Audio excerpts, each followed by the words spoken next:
आज हम उड़ाएंगे ये बैलून हेलीकॉप्टर जिसके 3 विंग्स हैं। ये रोटर है इसका। जब ये उड़ेगा तो इसमें से आवाज आएगी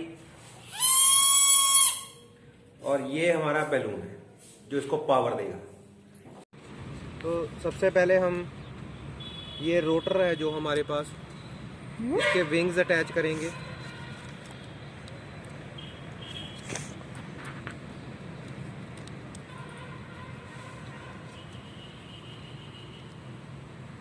और उसके बाद ये बैलून को हम